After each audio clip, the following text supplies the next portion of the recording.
boyfriend and girlfriend. We have entered nature's bedroom. Yeah. So we must respect it. Hopefully you won't get offended. Don't be offended. Who's not?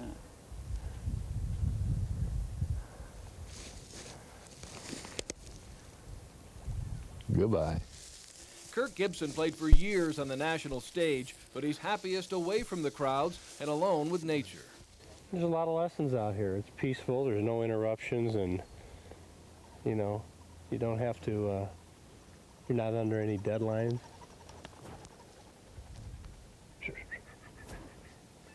And it just helps you get your act together.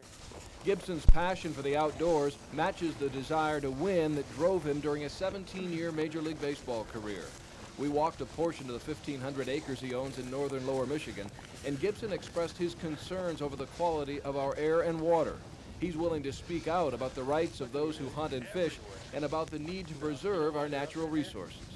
I can tell you where we're at right now, that there's a lot of organisms in here that don't tolerate pollution, meaning there is no pollution, okay? Now, I did this same thing in the Clinton River last year in Mount Clemens, and that was loaded with organisms that tolerate pollution. The ones that don't tolerate them were gone. Yeah. So, you know, when you pick this up, and even if you just look at this all this little aquatic life in here, it just tells you so much about what's going on in your water right here.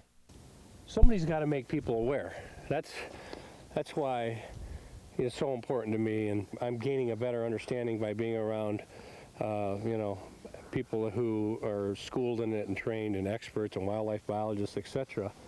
And they're making me aware of it, and hopefully I can make other people aware of it so we can preserve all this, and you know, we can live happily ever after, everybody. The land Gibson bought was left basically barren by loggers. We're trying to put a little bit back into what we've taken. You know, we tend to take more out of the environment than we put back in. Gibson is involved in an ambitious tree planting program. My goal is to plant 100,000 trees in the next 5 years. And, you know, so we can create wildlife habitat and, you know, put more back into the environment. We're creating little orchards. We have 8 trees per orchard, and I think we're putting in 16 or 20 orchards this year. And you know, you create little areas, and then we're going to put some hawthorn in here. We're going to put some autumn olive. We're going to create some real barriers.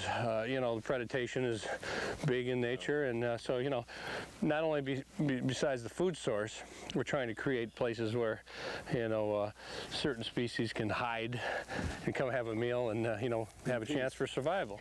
The time and money Gibson is investing in the project will both wind up being very significant, but he expects a lifetime of enjoyment with the goal of breeding trophy white-tailed deer.